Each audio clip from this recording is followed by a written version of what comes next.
What's up, guys? Doing another gun review video for you here. Today we're taking a look at the Ruger LCP 2 and 22 LR.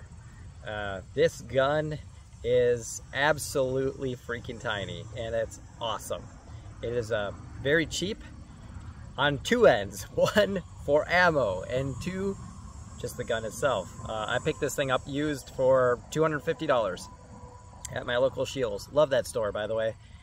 So you got one around you, give them some money. They're great. Mine came with a little bit of fingernail polish on there, which is starting to come off because I use this pretty frequently. This is I'm gonna go exercise and I'm riding my bike through an area where there's loose dogs that like to chase me around, or where there's bears. A couple shots off in the air and it scares them off. Black bears. Black bears. But and there's also the two-legged critters, though I'm less worried about those here in Minnesota. Well, no, I am worried about those sometimes, but not typically when I'm exercising. So anyway, that aside, let's talk a little bit about this. But first, let's do a little shooting.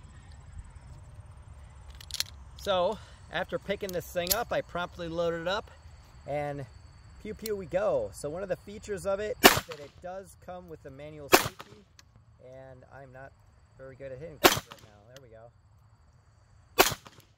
Lots of fun.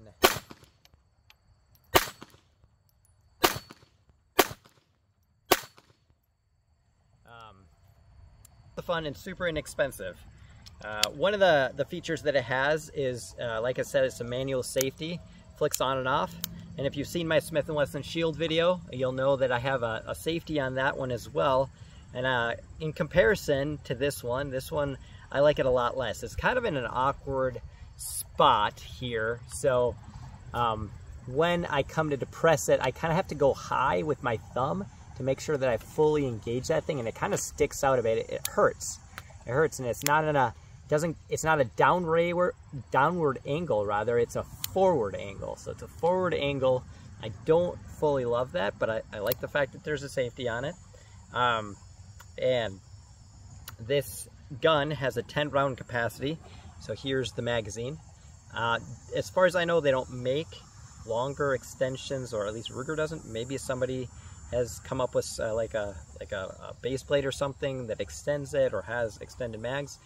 The cool thing about this is if you have the Ruger Mark IV, Mark III, so on and so forth, also in 22, their magazine is about, I'd say 30 to 40% longer and has the exact same amount of capacity. So I really wish that they would update that magazine somehow, make it more efficient like this one, because I also have that gun and I love it. But yes, very, very tiny. And just for reference, while we have it unloaded here, so my hand from the top to the bottom, so the base of the palm all the way to the tip of my middle finger, is 7 inches long, and then side to side here, 8 inches long. So let's just take a look at this. So you can see how big this is. I can literally wrap my hands around it. Surprisingly, at least for my hand size, it is not uncomfortable to hold. Obviously, that pinky is just gonna slide off. So it's just kind of sliding up. Maybe it's better at this angle. Yeah, there we go. So I can't get a full grip, but you know, the recoil of 22 isn't that bad. So let's take a look here. Got another mag. Let's do a little bit more pew pew. Hey, let's flip this around so you can see me. That'd be good.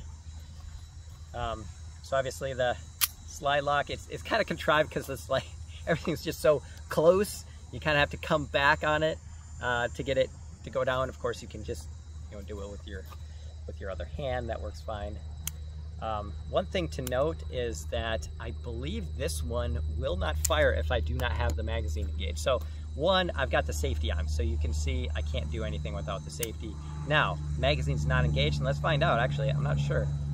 Yeah, you can't shoot it even if you have a round in the chamber if the magazine's disconnected. So that kind of goes to one of those drawbacks, and make sure I'm pointing in a safe direction, is that magazine protrudes a bit.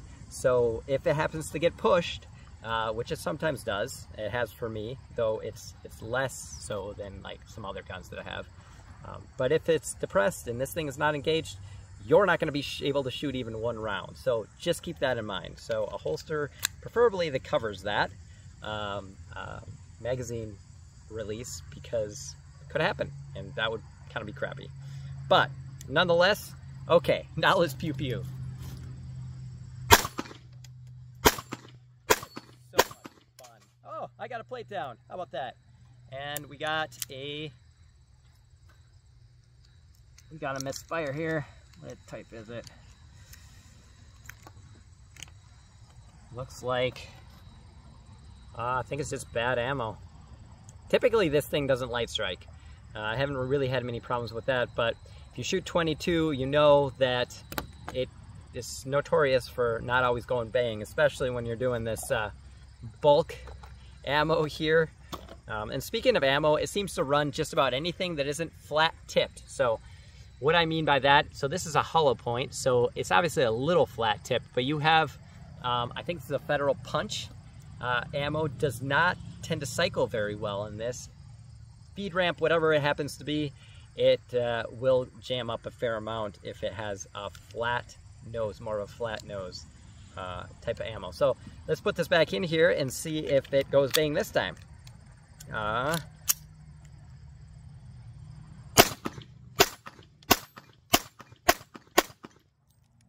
it went bang that time, but it was a good strike before. Now, one of the things that initially concerned me, and I'll show you what I mean here, is that when you, let's say you just need to extract a round that's in the chamber, you want to safety check it, do whatever, something's not working, it won't fully extract the bullet, and that's just part of the design. Every gun's going to have that. It's not an inherent flaw with the gun. It just, you kind of have to like pull it back and then just kind of like wiggle it around, and it'll come out. So let me see if I can show you without being unsafe here. Someday I aim to have my own property where I can not worry about what's around me to this degree. Obviously you still have to be safe, but they've got all sorts of rules here because it's not my land, it's everybody's land. Everybody who pays. So we got a round in the chamber. Okay, so let's see here. We got one in there. Okay, we're removing the magazine, and now I can show you. Oh, let's try it this way. So put the safety on, and you can see it just kind of it loses the extractor loses the bullet on the way out, so it won't fully pull it out. So you just kind of gotta go like this and then like that, and out it goes. So something to keep in mind here. Oh no, there goes 5 cents. Gone in the dirt. Oh well. So bang bang. Let's flip the camera around.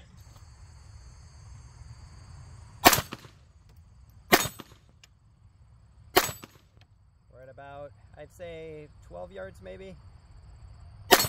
Still able to ring some steel, even though sight radius on this thing is absolutely ridiculously short. I think they say it's a 2.75 inch barrel, with the way semi-autos calculate that is including the chamber. So from here to here, I think it's 2.75-ish, something like that. Great, like, I don't know, boot in your pocket sort of gun. I don't know, you just need something. People talk about checking their mail with this in their pocket. I guess living in the city, checking my mail isn't that huge of a concern, but you know, do what you will, do it safely. But this thing is so lightweight. It weighs 10 ounces, I want to say, no, I think it's 11.2 ounces unloaded, with the magazine in, but unloaded. Obviously the ammo's not going to add much, maybe an ounce and a half. So you're talking 12, maybe 13 ounces fully loaded, probably less than that. And yeah, and out the door you go. So I've got a little clamshell for this thing, so empty here. And basically it's got a little ulti clip. It's clamshell, so it's molded and folded over, and then kind of held together by these two screws. And you can see it doesn't fully cover everything, but for me the most important thing is that, one, it covers the trigger, and 2, it covers that gosh darn mag release, which so many don't. So thank you to whoever made this one. I'll put a link in the description below for where I got this. I got it on eBay for like 30 bucks. It was some small holster maker, and it works pretty well. And I can slide this in my pocket. Typically with this holster, I'll carry an appendix because it is so stinking small that you don't really notice it too much. I mean, anything that's metal and the size of a gun is going to be more uncomfortable than not having it on you. But that said, it's pretty comfortable. So love this. It's been very reliable as long as you feed it that ammo that it likes. And surprisingly, the velocities are pretty good. I was getting with the Velocitor. Now, keep this in mind, my chronograph has good days and bad days, but it was telling me it was doing 1,200 feet per second out of the barrel. I kind of doubt that, but if it's true, well, you got yourself a powerful little tool here. Certainly more than enough to, with a well-placed shot, take something large down. So anyway, that's the review of it. I don't know what else to say other than I love this little guy, and for $2.50, why not? And the ammo is 5 cents a shot. Well, it was because I bought it on sale, even though the last 4 years have kind of sucked for that. But anyway, thank you so much for watching. Get out there, have fun, pew pew, bang bang, and above all, remember God is watching, He loves you, and God bless you and your day and your family. Thank you. Bye.